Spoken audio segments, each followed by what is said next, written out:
Hello my dear students of class 9th ਬੇਟਾ ਅੱਜ ਅਸੀਂ ਡਿਸਕਸ ਕਰਨ ਜਾ ਰਹੇ ਹਾਂ ਤੁਹਾਡਾ solution of bimonthly state paper ਨਾਲ ਦੇ ਨਾਲ ਮੈਂ ਤੁਹਾਨੂੰ ਇੱਕ ਵਿਊ ਦਵਾਂਗੀ ਤੁਹਾਡੇ ਜੁਲਾਈ ਤੇ ਅਗਸਤ ਦੇ ਸਿਲੇਬਸ ਦਾ। ਬਹੁਤ ਸਾਰੀਆਂ ਕੁਐਰੀਜ਼ ਆ ਰਹੀਆਂ ਹੈ ਕਿ ਜਿਹੜਾ 9th ਦਾ ਬਾਈ ਮੰਥਲੀ ਪੇਪਰ ਹੈ ਉਸ ਨੂੰ ਜ਼ਰੂਰ ਸੋਲਵ ਕੀਤਾ ਜਾਏ। ਤਾਂ ਲੈਟ ਅਸ ਸਟਾਰਟ ਬੇਟਾ। ਇਹ ਤੁਹਾਡਾ ਸੈਂਪਲ ਪੇਪਰ, ਇਹ ਤੁਹਾਡਾ ਪੇਪਰ ਸੀ ਫਾਈਨਲ ਜਿਹੜਾ ਜੁਲਾਈ 15 ਨੂੰ ਤੁਹਾਡੇ ਕੋਲ ਪਹੁੰਚਿਆ ਸੀ। 20 ਨੰਬਰ ਦਾ ਪੇਪਰ ਸੀ, 40 ਮਿੰਟ 'ਚ ਤੁਸੀਂ ਕਰਨਾ ਸੀ ਤੇ 1 ਨੰਬਰ ਦੇ ਕੁਐਸਚਨ ਸੀ। Sanjeev mother brought some tablets of camphor. Camphor ਜਿਹਨੂੰ ਆਪਾਂ ਕੀ ਕਹਿੰਦੇ ਹਾਂ ਜੀ, ਉਹਨੂੰ ਆਪਾਂ ਕਹਿੰਦੇ ਕਪੂਰ ਦੀਆਂ ਟਿੱਕੀਆਂ ਲੈ ਕੇ ਉਸਨੂੰ ਖੁੱਲੇ ਬਰਤਨ ਵਿੱਚ ਰੱਖ ਦਿੱਤਾ ਗਿਆ। Put these in open container. After few days, Sanjeev noticed that size of camphor tablets decreases. Under which phenomena it happened? Sanjeev ਨੇ ਕੁਝ ਦਿਨਾਂ ਬਾਅਦ ਦੇਖਿਆ ਕਿ ਕਪੂਰ ਦੀਆਂ ਟਿੱਕੀਆਂ ਦਾ ਆਕਾਰ ਘਟ ਗਿਆ ਹੈ। ਇਹ ਕਿਸ ਪ੍ਰਕਿਰਿਆ ਕਰਕੇ ਹੋਇਆ? ਅਵੈਪੋਰੇਸ਼ਨ ਕਰਕੇ, ਸਬਲੀਮੇਸ਼ਨ ਕਰਕੇ, ਕੰਡੈਂਸੇਸ਼ਨ ਕਰਕੇ, ਟ੍ਰਾਂਸਪੀਰੇਸ਼ਨ ਕਰਕੇ, ਵਾਸ਼ਪੀਕਰਨ ਕਰਕੇ, ਜੋਹਰ ਉਡਾਨ ਕਰਕੇ, ਸੰਘਨਨ ਕਰਕੇ ਕਿ ਵਾਸ਼ਪ ਉਤਸਰਜਨ ਕਰਕੇ। ਤਾਂ ਬੇਟਾ this is happen due to the sublimation, ਜਿਹਨੂੰ ਆਪਾਂ ਕਹਿੰਦੇ ਜੋਹਰ ਉਡਾਨਾ, ਜਿਹ 'ਚ ਕੀ ਹੁੰਦਾ ਹੈ ਕਿ ਇੱਕ ਸੋਲਿਡ ਡਾਇਰੈਕਟਲੀ ਜਿਹੜਾ ਗੈਟ ਕਨਵਰਟਡ ਇਨਟੂ ਗੈਸ। ਠੀਕ ਹੈ ਨਾ। ਤੇ ਇਹ ਬੇਟਾ ਅੰਡਰ ਹੋਇਆ ਜੋਹਰ ਉਡਾਨ ਦੀ ਵਿਧੀ ਦੇ under. Ram learned through the TV lecture that one of the cell organelle is only found in plant cell. What is that organelle according to you? ਕਹਿੰਦਾ ਕਿ ਜੀ ਰਾਮ ਨੇ ਟੀਵੀ ਲੈਕਚਰ ਰਾਹੀਂ ਸਿੱਖਿਆ ਕਿ ਸੈੱਲ ਦਾ ਇੱਕ ਨਿਕੜਾ ਅੰਕ ਕੇਵਲ ਤੇ ਕੇਵਲ ਕਿਹਦੇ ਵਿੱਚ ਪਾਇਆ ਜਾਂਦਾ ਹੈ? ਪੌਦਾ ਸੈੱਲ ਦੇ ਵਿੱਚ ਪਾਇਆ ਜਾਂਦਾ ਹੈ। ਤੇ ਜਿਹੜਾ ਪੌਦਾ ਸੈੱਲ ਦੇ ਵਿੱਚ ਪਾਇਆ ਜਾਂਦਾ ਹੈ ਤੁਹਾਡੇ ਅਨੁਸਾਰ ਇਹ ਨਿਕੜਾ ਅੰਕ ਕੀ ਹੈ? ਪਲਾਸਟਿਡਸ, ਮਾਈਟੋਕੌਂਡਰੀਆ, ਲਾਈਸੋਸੋਮ ਕਿ ਗੋਲਗੀ ਆਪਰੇਟਸ। ਤਾਂ ਬੇਟਾ ਇਸ ਦਾ ਸਹੀ ਉੱਤਰ ਹੈ ਪਲਾਸਟਿਡਸ। ਠੀਕ ਹੈ। ਅੱਗੇ ਆਪਾਂ ਥਰਡ ਕੁਐਸਚਨ ਦੀ ਗੱਲ ਕਰਦੇ ਹਾਂ। ਸਚਿਨ ਹਿਟਸ ਕ੍ਰਿਕਟ ਬਾਲ ਵਿਚ then rolls on a level ground. After covering a short distance, the ball comes to rest. The ball stopped because Sachin ਦੁਆਰਾ ਕ੍ਰਿਕਟ ਦੀ ਗੇਂਦ ਨੂੰ ਜ਼ੋਰ ਦੀ ਮਾਰਨ ਨਾਲ ਉਹ ਜ਼ਮੀਨ ਤੇ ਲੁੜਕਦੀ ਹੈ। ਕੁਝ ਦੂਰੀ ਤੇ ਚੱਲਣ ਤੇ ਬਾਅਦ ਗੇਂਦ ਰੁਕ ਜਾਂਦੀ ਹੈ ਕਿਉਂਕਿ Sachin did not hit the ball hard enough. Velocity is proportional to the force exerted on the ball. Sachin ਨੇ ਗੇਂਦ ਨੂੰ ਪੂਰੇ ਜ਼ੋਰ ਨਾਲ ਹਿੱਟ ਨਹੀਂ ਕੀਤਾ। ਵੇਗ ਗੇਂਦ ਤੇ ਲਗਾਏ ਬਲ ਦੇ ਸਮਾਨ ਅਨੁਪਾਤੀ ਹੈ। There is a force of friction on the ball opposing the motion. ਗੇਂਦ ਦੀ ਗਤੀ ਦੇ ਦਿਸ਼ਾ ਦੇ ਉਲਟ ਇੱਕ ਰਗੜ ਬਲ ਕਾਰਜ ਕਰਦਾ ਹੈ। These are no unbalanced force on the ball. ਗੇਂਦ ਤੇ ਕੋਈ ਅਸੰਤੁਲਿਤ ਬਲ ਕੰਮ ਨਹੀਂ ਕਰ ਰਿਹਾ। ਤਾਂ ਬੇਟਾ ਇਸ ਦਾ ਸਹੀ ਆਨਸਰ ਹੈ ਸੀ। There is a force of friction on the ball opposing the motion. ਗੇਂਦ ਦੀ ਗਤੀ ਦੇ ਦਿਸ਼ਾ ਦੇ ਉਲਟ ਇੱਕ ਰਗੜ ਬਲ ਕਾਰਜ ਕਰਦਾ ਹੈ। ਇਹਦੀ ਇੱਕ ਸਿੰਪਲ ਜੀ ਐਗਜ਼ਾਮਪਲ ਹੈ ਕਿ ਤੁਸੀਂ ਸਾਈਕਲ ਚਲਾ ਰਹੇ ਹੋ ਔਰ ਉਹਦੇ ਪੈਡਲ ਮਾਰ ਰਹੇ ਹੋ। ਜਦੋਂ ਤੱਕ ਤੁਸੀਂ ਪੈਡਲ ਮਾਰੋਗੇ ਥੋੜੀ ਦੇਰ ਬਾਅਦ ਅਗਰ ਤੁਸੀਂ ਪੈਡਲ ਮਾਰਨੇ ਬੰਦ ਕਰ ਦੋਗੇ ਤਾਂ ਥੋੜੀ ਦੇਰ ਬਾਅਦ ਸਾਈਕਲ ਰੁਕ ਜਾਏਗਾ। ਬੇਟਾ ਰਗੜ ਬਲ ਦਾ ਜਿਹੜਾ ਕਾਰਜ ਕਰਨ ਦਾ ਹੈ ਇਹ ਸਮੂਥ ਸਰਫੇਸਿਸ ਤੇ ਕਰਵਡ ਸਰਫੇਸਿਸ ਤੇ ਵੱਖਰਾ ਵੱਖਰਾ ਹੈ। ਪਰ ਫਿਲਹਾਲ ਤੁਹਾਡਾ ਆਨਸਰ ਹੈ ਕਿ there is a force of friction on the ball opposing the motion. The normal human body temperature is 37 degrees Celsius. What it would be taken on Kelvin scale? ਤਾਂ ਬਹੁਤ ਵਾਰੀ ਸੈਂਪਲ ਪੇਪਰ 'ਚ ਮੈਂ ਤੁਹਾਨੂੰ ਸਮਝਾਇਆ ਸੀ ਕਿ ਜੇ ਸੈਲਸੀਅਸ ਨੂੰ ਕੈਲਵਿਨ 'ਚ ਕਰਨਾ ਹੈ ਚੇਂਜ ਤਾਂ ਉਹ 'ਚ 273 ਐਡ ਕਰ ਦੇਣਾ ਹੈ। ਤੇ ਜੇ ਆਪਾਂ 37 'ਚ 273 ਯਾਨੀ 37 'ਚ 273 ਐਡ ਕਰਾਂਗੇ ਤੇ ਇਟ ਬਿਕਮ 310 ਕੈਲਵਿਨ। ਔਰ ਇਹ ਤੁਹਾਡੀ ਆਪਸ਼ਨ ਹੈ B. 98.6 is wrong, 100 is wrong, 37 is wrong. It is 310 K. ठीक है। Fifth question is solution of iodine in alcohol is known as tincture iodine. Find the solute and solvent. ਬੇਟਾ iodine ਦੇ ਅਤੇ alcohol ਦੇ ਘੋਲ ਨੂੰ tincture iodine ਦੇ ਨਾਲ ਜਾਣਿਆ ਜਾਂਦਾ ਹੈ। ਇਸ ਵਿੱਚ ਘੁਲਿਤ ਅਤੇ ਘੋਲਕ ਪਤਾ ਕਰਨੇ ਹੈ। ਤਾਂ ਬੇਟਾ ਮੈਂ ਤੁਹਾਨੂੰ ਥੋੜੀ ਇਹਦੀ ਕੰਪੋਜੀਸ਼ਨ ਦੱਸਦੀ ਹਾਂ। ਇਹ 'ਚ ਨੀਅਰਲੀ 2 to 7% ਜਿਹੜਾ ਹੈ ਉਹ ਆਇਓਡੀਨ ਹੁੰਦਾ ਹੈ। ਤਾਂ ਤੁਹਾਨੂੰ ਪਤਾ ਹੈ ਕਿ ਸਲਿਊਟ ਦੀ ਮਾਤਰਾ ਘੱਟ ਹੁੰਦੀ ਹੈ ਹਨਾ। ਤੇ ਇਹਦਾ ਮਤਲਬ ਕਿ ਆਇਓਡੀਨ ਕੀ ਹੋ ਗਿਆ? ਸਲਿਊਟ। ਯਾਨੀ ਆਇਓਡੀਨ ਕੀ ਹੋ ਗਿਆ? ਘੁਲਿਤ।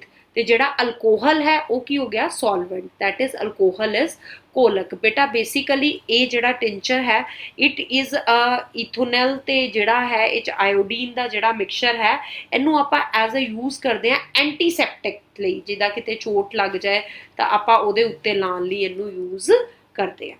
Next question is very important question ਕਿ ਡਿਊਰਿੰਗ ਸਮਰ ਵਾਟਰ ਕੈਪਟ ਇਨ ਅਰਥਨ ਪੋਟਸ। ਘੜਿਆਂ 'ਚ ਪਾਣੀ ਰੱਖਿਆ ਜਾਂਦਾ ਹੈ ਔਰ ਇਹ ਠੰਡਾ ਰਹਿੰਦਾ ਹੈ, becomes cool because of which phenomenon गर्मियां नूं मिट्टी दे घड़े विच रखिया ਜਾਂਦਾ ਜਿਹੜਾ ਪਾਣੀ ਉਹ ਠੰਡਾ ਹੋ ਜਾਂਦਾ ਹੈ ਅਜਿਹਾ ਕਿਸ ਪ੍ਰਕਾਰ ਕਰਕੇ ਹੁੰਦਾ ਹੈ ਡਿਫਿਊਜ਼ਨ ਕਰਕੇ ਪ੍ਰਸਰਣ ਕਰਕੇ ਟਰਾਂਸਪੀਰੇਸ਼ਨ ਕਰਕੇ ਕੰਡੈਂਸੇਸ਼ਨ ਕਰਕੇ ਕਿ ਇਵੈਪੋਰੇਸ਼ਨ ਕਰਕੇ ਤਾਂ ਬੇਟਾ ਮੈਂ ਤੁਹਾਨੂੰ ਇੱਥੇ ਸਮਝਾਉਣਾ ਚਾਹੁੰਦੀ ਹਾਂ ਕਿ ਜਦੋਂ ਆਪਾਂ ਅਰਥਨ ਪੋਰਟਸ 'ਚ ਜਿਹੜੇ ਪਾਣੀ ਰੱਖਦੇ ਹਾਂ ਦੈਟ ਇਜ਼ ਉਹਦੇ ਜਿਹੜੇ ਇਵੈਪੋਰੇਟ ਫਰੋਮ ਦਾ ਉਹਦੇ ਪੋਰ ਤੋਂ ਇਵੈਪੋਰੇਟ ਹੋ ਜਾਂਦਾ ਹੈ ठीक है ना and it has it made up of mud particles this evaporation of water produce a cooling यानी वाष्पीकरण ਜਿਹੜਾ ਪਾਣੀ ਦਾ ਹੈ ਉਹ cooling ਜਿਹੜੀ ਹੈ produce ਕਰਦਾ ਹੈ ਜਿਹੜੀ heat energy ਹੈ that is generated is used in the process of evaporation ਤੇ hence water ਜਿਹੜਾ earth pot ਚ ਜਿਹੜਾ stored ਹੁੰਦਾ ਹੈ that is cool ਉਹ cool ਰਹਿੰਦਾ ਹੈ just because of evaporation ठीक है जी अगला क्वेश्चन है very important question ये है जी which separation technique is used Anil will apply for the separation of butter from curd दही विचों मक्खन कड्ढण लई ਦਹੀਂ ਚੋਂ ਆਪਾਂ ਕੀ ਕੱਢਣਾ ਜੀ ਮੱਖਣ ਲਈ ਅਨਿਲ ਨੇ ਨਿਖੇੜਨ ਦੀ ਕਿਹੜੀ ਵਿਧੀ ਵਰਤੀ ਸੈਂਟਰੀਫਿਊਗਨ ਡਿਸਟਿਲੇਸ਼ਨ ਕ੍ਰੋਮੈਟੋਗ੍ਰਾਫੀ ਸਬਲੀਮੇਸ਼ਨ ਅਪਕੇਂਦਰਨ ਕਸ਼ੀਦਨ ਕ੍ਰੋਮੈਟੋਗ੍ਰਾਫੀ ਜੋਹਰ ਅਡਾਨਾ ਤਾਂ ਬੇਟਾ butter can be isolated from curd only by the centrifugation method ਜਿਹਨੂੰ ਆਪਾਂ ਪੰਜਾਬੀ ਚ ਕਹਿੰਦੇ ਆ ਅਪਕੇਂਦਰਕ ठीक है द रेट ऑफ सब तो सौखा question C G the rate of change of velocity is called प्रति इकाई समय ਦੇ ਵੇਗ ਦੇ ਪਰਿਵਰਤਨ ਨੂੰ ਤੇ ਅਸੀਂ ਕੀ ਕਵਾਂਗੇ ਜੀ ਪ੍ਰਵੇਗ ਕਵਾਂਗੇ चेंज ऑफ ਜਿਹੜਾ velocity ਹੈ rate of change of velocity यानी कि acceleration is just a is equals to v over t यानी प्रवेग ਕੀ ਹੁੰਦਾ ਹੈ ਜੀ ਵੇਗ ਬਟਾ ਸਮ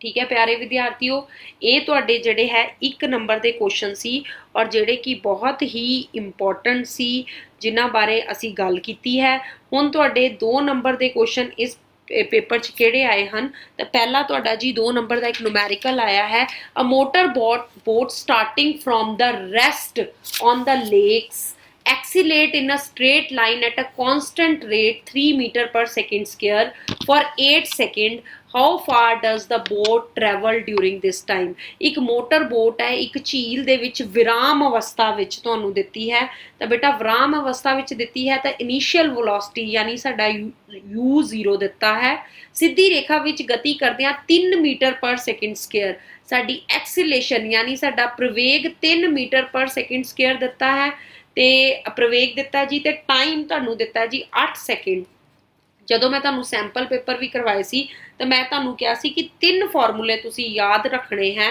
ਪਹਿਲਾ ਹੈ ਜੀ v u + at ਦੂਜਾ ਹੈਗਾ ਜੀ v - u² = 2as ਤੇ ਤੀਜਾ ਹੈਗਾ ਜੀ s ut + ½ at²।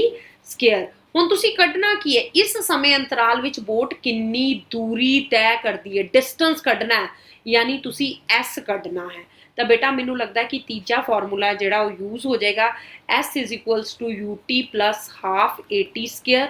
ठीक है जी u की वैल्यू साडे को 0 है t की वैल्यू साडे को 3 है ठीक है जी तो हाफ a की वैल्यू साडे को 3 है तो t की वैल्यू साडे को 8 की रेज़ पावर 2 है ये 0 हो गई जी हाफ इंटू 3 इंटू जिहड़ा 8 का स्केयर हुंदा 64 and that is your 232 ਤੇ ਜੀ 32 ਨੂੰ ਜਦੋਂ 3 ਨਾਲ ਮਲਟੀਪਲਾਈ ਕਰਾਂਗੇ ਤੇ 96 ਮੀਟਰ ਤੁਹਾਡਾ ਜਿਹੜਾ ਹੈ ਉਹ ਆਨਸਰ ਆ ਜਾਏਗਾ which is very important ਠੀਕ ਹੈ ਨਾ ਤੇ ਬਹੁਤ ਈਜ਼ੀਲੀ ਆਪਾਂ ਤੀਜਾ ਫਾਰਮੂਲਾ ਲਾ ਲਿਆ ਔਰ ਕੋਈ ਯੂਨਿਟ ਨਹੀਂ ਚੇਂਜ ਕਰਨੇ ਪਏ ਕੁਝ ਨਹੀਂ ਕਰਨੇ ਪਏ ਮੈਂ ਤੁਹਾਨੂੰ ਬਾਰ-ਬਾਰ ਇਹੀ ਕਹਿੰਨੀ ਆ ਕਿ ਜੇ ਤੁਸੀਂ ਮਤਲਬ ਤੁਸੀਂ ਇੱਕ ਫਾਰਮੂਲਾ ਇਹ ਕਰਨੇ ਹੈ ਤਾਂ ਇਹ ਤਿੰਨੋਂ ਫਾਰਮੂਲੇ ਨਿਊਮੈਰੀਕਲਸ ਤੁਸੀਂ ਅਟੈਂਪਟ ਕਰਨੇ ਹੈ तो ये तीनों फॉर्मूले तुहानू याद होने चाहिए ने। अगला बेटा बहुत ही ईजी क्वेश्चन आया है और it is very very easy question. चलो जी गल करते हाँ तुहाडा जिहड़ा क्वेश्चन किहड़ा है कि ये क्वेश्चन है which organelle is known as power house of the cell तो इसका एंड वाई पूछा जी 2 नंबर च तो इसका बहुत ही ईजी आंसर है माइटोकॉन्ड्रिया। ठीक है जी ये पंजाबी मीडियम लिए भी यही है is known as power house of cell क्यों हुण वाई पूछा तो बिकॉज का सानू आंसर देना पेगा कि because it releases energy required for various activities in the life ਇਹ ਕੀ ਕਰਦਾ ਹੈ ਜੀ, એનર્ਜੀ ਨੂੰ ਰਿਲੀਜ਼ ਕਰਦਾ ਹੈ for various activities of life. ਠੀਕ ਹੈ ਨਾ, ਇਸ ਲਈ ਇਹਨੂੰ ਆਪਾਂ ਪਾਵਰ ਹਾਊਸ ਆਫ ਸੈੱਲ ਕਹਿੰਦੇ ਹਾਂ। ਜੇ ਤੁਸੀਂ ਪੰਜਾਬੀ ਮੀਡੀਅਮ ਵਾਲੇ ਵੀ ਲਿਖਣਾ ਚਾਹੁੰਦੇ ਹਨ ਤਾਂ ਲਿਖ ਸਕਦੇ ਹਨ, ਸੈੱਲ ਦਾ ਕਿਹੜਾ ਅੰਗ ਸੈੱਲ ਦਾ ਸ਼ਕਤੀ ਘਰ ਕਿਹਾ ਜਾਂਦਾ ਹੈ ਤੇ ਕਿਉਂ। ਤੇ ਆਨਸਰ ਹੈ ਤੁਹਾਡਾ ਪੰਜਾਬੀ ਮੀਡੀਅਮ ਮਾਈਟੋਕੌਂਡਰੀਆ, ਸੇਮ ਹੀ ਹੈ ਟਰਮਨੋਲੋਜੀ। ਠੀਕ ਹੈ ਨਾ, ਮਾਈਟੋਕੌਂਡਰੀਆ। ਤੇ ਤੁਸੀਂ ਵੀ ਪੰਜਾਬੀ 'ਚ ਲਿਖ ਸਕਦੇ ਹੋ ਕਿ ਕਿਉਂ, ਕਿਉਂਕਿ ਇਸ ਵਿੱਚ ATP ਵਰਡ ਵੀ ਤੁਸੀਂ ਯੂਜ਼ ਕਰ ਸਕਦੇ ਹੋ, ਕਿਉਂਕਿ ਇਸ ਵਿੱਚ ATP ਦੇ ਰੂਪ ਵਿੱਚ ਤੁਸੀਂ ਲਿਖ ਸਕਦੇ ਹੋ। ਇਸ ਵਿੱਚ English medium you also the energy ਲਈ ATP ਵਰਡ ਵੀ ਤੁਸੀਂ ਯੂਜ਼ ਕਰ ਸਕਦੇ ਹੋ, ਕਿਉਂਕਿ ਇਸ ਵਿੱਚ ATP ਜਿਹੜਾ ਹੈ ATP ਦੇ ਰੂਪ ਵਿੱਚ ਊਰਜਾ ਪੈਦਾ ਕਰਦਾ ਹੈ, ਰੂਪ ਵਿੱਚ ਊਰਜਾ ਪੈਦਾ ਕਰਦਾ ਹੈ। ਤੋ ਇਹ ਤੁਹਾਡੇ ਆਨਸਰ ਹੈ। ਠੀਕ ਹੈ ਨਾ, ਊਰਜਾ ਪੈਦਾ ਹੁੰਦੀ ਹੈ। ਠੀਕ ਹੈ, ਬਹੁਤ ਹੀ ਈਜ਼ੀ ਆਨਸਰ ਸੀ 2 ਨੰਬਰ 'ਚ। ਨੋ ਡਾਊਟ ਨੂਮੈਰੀਕਲ ਤੇ ਤੁਹਾਨੂੰ ਥੋੜੀ ਮਿਹਨਤ ਕਰਨੀ ਪਈ, ਪਰ ਇਹ ਤਾਂ ਬਹੁਤ ਹੀ ਈਜ਼ੀ ਸੀ। ਚਲੋ ਜੀ, ਵਟ ਇਜ਼ ਨੈਕਸਟ ਲੇਬਲਿੰਗ ਆਈ ਹੈ ਬੇਟਾ। 4 ਲੇਬਲ ਤੁਹਾਨੂੰ ਪੁੱਛੇ ਹੈ, ਤਾਂ ਇਹਦਾ ਮਤਲਬ ਹੈ ਜੇ ਤੁਹਾਨੂੰ 4 ਲੇਬਲ ਪੁੱਛੇ ਨੇ ਤਾਂ ਤੁਸੀਂ 4 ਦੇ ਆਨਸਰ ਦੋਗੇ, ਇੱਕ ਦਾ ਵੀ ਨਹੀਂ ਦਿੱਤਾ ਤੇ ਅੱਧੇ ਨੰਬਰ ਦੇ। ਏ ਦੀ ਗੱਲ ਕਰਾਂਗੇ ਤਾਂ ਬੇਟਾ A is very simple, chloroplast ਹੈ ਤੁਹਾਡੇ ਕੋਲ। ਠੀਕ ਹੈ ਜੀ। B is your nucleolus. ठीक है जी। What is C, C is your Golgi apparatus. Punjabi medium same labelling है तुहाडी। ठीक है जी। ते डी तुहाडा की है, डी तो हुणे ही आपां करके हटे हां, power house of the cell that is mitochondria. Same Punjabi medium chloroplast, nucleolus, Golgi apparatus ते माइक्रोकॉन्ड्रियन। ये तुहाडी लेबलिंग आई है। जिन्ने चारों कीते सी बेटा उहनूं अद्धे अद्धे दे नंबर दे हिसाब दे नाल असी 2 नंबर दे दिते। Now what next is very important question जिहड़ा 3 नंबर दे विच आया और डिफरेंस है सिंपल जी। डिफरेंस आया जी मिश्रण ते यौगिक। मिक्सचर ते कंपाउंड्स च लाइन मारी बच्चों ने, 3-3 पॉइंट लिखे ते असी फुल मार्क्स देते। और जिहड़े बच्चों ने मतलब 3 पॉइंट्स नहीं लिखे, 2 लिखे, उन्होंने 2 नंबर मिल गए। व्हाट इज मिश्रण, मिश्रण तुहानूं पता है जी 2 ਜਾਂ 2 ਤੋਂ ਵੱਧ ਤੱਤਾਂ, ਵੱਧ ਤੱਤ। ठीक है जी, ਵੱਧ ਤੱਤ ਜਾਂ ਯੌਗਿਕ। ठीक है, केवल मिश्रण बनाउण ਲਈ ਮਿਲਦੇ ਹਨ, केवल मिश्रण ਬਣਾਉਣ ਲਈ ਮਿਲਦੇ ਹਨ, केवल मिश्रण ਬਣਾਉਣ ਲਈ ਮਿਲਦੇ ਹਨ, ਕਿਸੇ ਨਵੇਂ ਯੌਗਿਕ ਦਾ ਨਿਰਮਾਣ ਨਹੀਂ ਕਰਦੇ। ਇੱਥੇ ਕੀ ਲਿਖ ਸਕਦੇ ਹੋ ਤੁਸੀਂ ਜੀ, ਇੱਧਰ ਯੌਗਿਕ ਵੱਲ 2 ਜਾਂ 2 ਤੋਂ ਵੱਧ ਤੱਤ। ਠੀਕ ਹੈ ਜੀ, ਵੱਧ ਤੱਤ ਖਾਸ ਅਨੁਪਾਤ, ਇੱਥੇ ਇਹ ਵਰਡ ਆਏਗਾ ਜੀ, ਖਾਸ ਅਨੁਪਾਤ ਵਿੱਚ ਕਿਰਿਆ ਕਰਕੇ ਜਿਹੜੀ ਹੈ ਉਹ ਨਵੀਂ ਚੀਜ਼ ਬਣਾਉਂਦੇ ਹਨ, ਕਿਰਿਆ ਕਰਕੇ ਨਵੇਂ ਯੌਗਿਕ ਦਾ ਨਿਰਮਾਣ ਕਰਦੇ ਹਨ। ਸੈਕਿੰਡ ਪੁਆਇੰਟ ਤੁਸੀਂ ਲਿਖ ਸਕਦੇ ਸੀ, ਮਿਸ਼ਰਣ ਦੀ ਬਣਤਰ ਬਦਲਦੀ ਰਹਿੰਦੀ ਹੈ, ਬਣਤਰ ਬਦਲਦੀ ਰਹਿੰਦੀ ਹੈ। ਠੀਕ ਹੈ ਜੀ, ਬਣਤਰ ਬਦਲਦੀ ਰਹਿੰਦੀ ਹੈ, ਬਦਲਦੀ ਰਹਿੰਦੀ ਹੈ। ਔਰ ਜਦ ਕਿ ਇਹਦਾ ਤੁਸੀਂ ਕੀ ਲਿਖ ਸਕਦੇ ਹੋ, ਨਵੇਂ ਪਦਾਰਥ ਦੀ ਬਣਤਰ ਹਮੇਸ਼ਾ ਸਥਾਈ ਹੁੰਦੀ ਹੈ। ਨਵੇਂ ਪਦਾਰਥ ਦੀ ਬਣਤਰ ਜਿਹੜੀ ਹੈ, ਕਿਉਂਕਿ ਇੱਕ ਨਿਸ਼ਚਿਤ ਅਨੁਪਾਤ 'ਚ ਮਿਲਦੇ ਆ ਨਾ, ਨਵੇਂ ਪਦਾਰਥ ਦੀ ਬਣਤਰ ਜਿਹੜੀ ਹੈ ਉਹ ਕੀ ਹੁੰਦੀ ਹੈ ਜੀ, ਬਣਤਰ ਸਥਾਈ ਹੁੰਦੀ ਹੈ। ਠੀਕ ਹੈ ਪਿਆਰੇ ਵਿਦਿਆਰਥੀਓ। ਚਲੋ ਜੀ ਅੱਗੇ ਥਰਡ ਗੱਲ ਤੇ ਆ ਗਏ ਜੀ ਆਪਾਂ। ਥਰਡ ਗੱਲ ਕੀ ਲਿਖ ਸਕਦੇ ਸੀ, ਮਿਸ਼ਰਣ ਉਸ ਵਿੱਚ ਮਿਲਣ ਵਾਲੇ ਘਟਕਾਂ ਦੇ ਗੁਣਾਂ ਨੂੰ ਦਰਸਾਉਂਦਾ ਹੈ।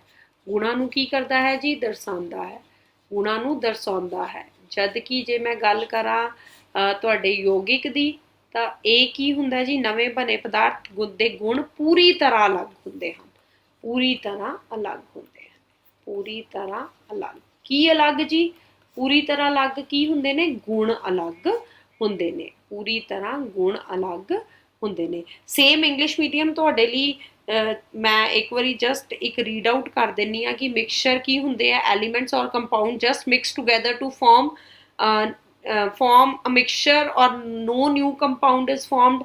ਜਦ ਕਿ ਇੱਥੇ ਜੇ ਤੁਸੀਂ ਕਹੋ no new compound is formed ਤੇ ਇੱਥੇ ਕੀ ਹੁੰਦਾ ਜੀ, form new compound. Variable composition ਜਿਹੜੀ ਹੁੰਦੀ ਹੈ ਇਹਦੀ, ਤੇ ਇਹਦੀ ਆਲਵੇਜ਼ ਫਿਕਸਡ ਕੰਪੋਜੀਸ਼ਨ ਹੁੰਦੀ ਹੈ। ਇਹ ਕੀ ਹੁੰਦਾ ਜੀ, mixture shows the properties of constitution substance ਕਿ ਜਿੱਤੋਂ ਬਣਦਾ ਹੈ, ਜਦਕਿ ਯੌਗਿਕ ਕੀ ਹੈ, that is totally different properties. ठीक है, तो ये तुहाडे क्वेश्चन सी 3 मार्क्स का। पहला लास्ट क्वेश्चन तुहाडा जिहड़ा 3 मार्क्स का सी उह च तुहानूं न्यूटन दे गति दा नियम पुछया।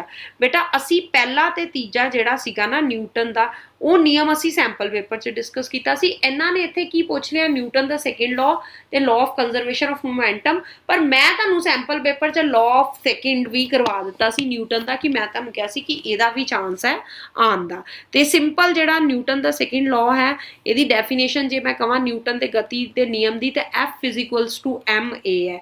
F ਇਜ਼ ਟੂ ma ਤੁਸੀਂ ਕੀ ਕਹੋਗੇ ਕਿ ਜਿਹੜਾ ਸੈਕਿੰਡ ਲਾਅ ਹੈ ਉਹ ਸਟੇਟ ਕਰਦਾ ਹੈ ਕਿ ਜਿਹੜੀ ਐਕਸੀਲੇਸ਼ਨ ਆਬਜੈਕਟ ਦੀ ਹੈ ਉਹ ਡਿਪੈਂਡੈਂਟ ਹੈ ਟੂ ਵੇਰੀਏਬਲ ਤੇ, ਜਿਹਨੂੰ ਆਪਾਂ ਕਹਿੰਦੇ ਤਾਂ net force acting upon the object and the mass of the object. ਠੀਕ ਹੈ ਜੀ, ਇਹ ਜਿਹੜੀ ਨੈਟ ਫੋਰਸ ਜਿਹੜੀ ਹੈ that is F ਜਿਹੜੀ ਤੁਹਾਡੀ ਫੋਰਸ ਹੈ ਡਿਪੈਂਡ ਕਰਦੀ ਹੈ ਜੀ ਐਕਸੀਲੇਸ਼ਨ ਤੇ ਮਾਸ ਆਫ ਆਬਜੈਕਟ ਤੇ। ਤੇ ਜੇ ਮੈਂ law of conservation of momentum ਦੀ ਗੱਲ ਕਵਾਂ ਜਾਂ ਸੰਵੇਗ ਦਾ ਸੁਰੱਖਿਆ ਨਿਯਮ ਕਵਾਂ, ਤੇ law of conservation of momentum Ki state ਕਰਦਾ ਹੈ ਕਿ ਜਿਹੜੀਆਂ ਦੋ ਆਬਜੈਕਟਸ ਹੈ ਜਿਹੜੀਆਂ ਕੋਲਾਈਡ ਕਰਦੀਆਂ ਆਪਸ 'ਚ, ਹੈ ਨਾ, the two objects colliding, ठीक है जी, in an isolated system, ठीक है ना जी, बिल्कुल आइसोलेट सिस्टम की गल हो रही है इत्थे कि जो दो ऑब्जेक्ट्स जड़ियां है द टोटल मोमेंटम जी बिफोर ते आफ्टर है वो कंजर्व होंदी है। Total momentum before and after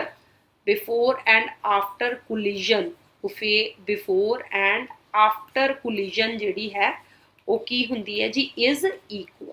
ठीक है, तो ये तुहाडे सीगे जिहड़े दो नियम। जे मैं गल करां कि पंजाबी मीडियम की कि किहड़े-किहड़े नियम सी, तो दूजा नियम सी कि दूजे नियम के अनुसार वस्तु के जिहड़ा संवेग के परिवर्तन की दर उस ते लगे बाहरी बल, ठीक है ना, दिस इज योर बल, ठीक है, दे सिद्धे अनुपाती हुंदी है। ठीक है ना जी, बाहरी बल के सिद्धे अनुपाती हुंदी है प्रवेग। ठीक है जी, तो अगर संवेग के सुरक्षा नियम की गल करा तो संवेग के सुरक्षा नियम अनुसार कि दो वस्तुओं के टकराउण तो पहला ते बाद का संवेग बराबर हुंदा है जेकर बाहरों कोई होर बल किरिया ना कर रहा होवे, यानी कि एक आइसोलेटेड सिस्टम होवे कि बाहरों कोई बल जिहड़ा है किरिया ना कर रहा होवे, कोई बल किरिया। बेटा ये दो चैप्टर्स जिहड़े तुहाडे है 8th and 9th they are very important numericals point of view तो। जे तुहानू ये दोनों चैप्टर्स बहुत इंपॉर्टेंट है और ये तुहानू करने पैणगे। ठीक है ना। Now what next we have to discuss, we have to plan out your July and August syllabus कि किद्दां असी जिहड़ा वर्कआउट करना है तुहाडे जुलाई ते अगस्त दे सिलेबस ते। ठीक है ना बेटा, हुण तक जिहड़ा तुसी है तुसी कीता है जी अप्रैल ते मई दा सिलेबस, पर हुण आपां करांगे जुलाई ते अगस्त दा सिलेबस जिच तुहाडा पार्ट 10th है दैट इज गुरुता आकर्षण, जिन्हों आपां ग्रेविटेशन कहने हाँ, धरती की जिहड़ी खिच सानू अपने वल खिंचती है। तीजा पार्ट जिहड़ा मैं शुरू भी किया है परमाणु अते अणु, इस पार्ट च तुहानू कोई भी क्वेरी है तो तुसी मैनू किसी भी टाइम कॉन्टैक्ट कर सकते हो। 6वां पार्ट है टिशू और 7वां पार्ट है तुहाडा जी सजीवां विच विभिन्नता। ठीक है जी, ये सारे जिहड़े पार्ट है ये तुहाडे जिहड़े जुलाई ते अगस्त के सिलेबस ते है। होप करदी हाँ कि बेटा तुसी सारे सिलेबस तो गो थ्रू हो जाओगे। सितंबर च जिहड़े तुहाडे एग्जाम होने हैं उन्हां दी तैयारी तुसी जोरा शोरा ते करोगे। Till then good bye, take care.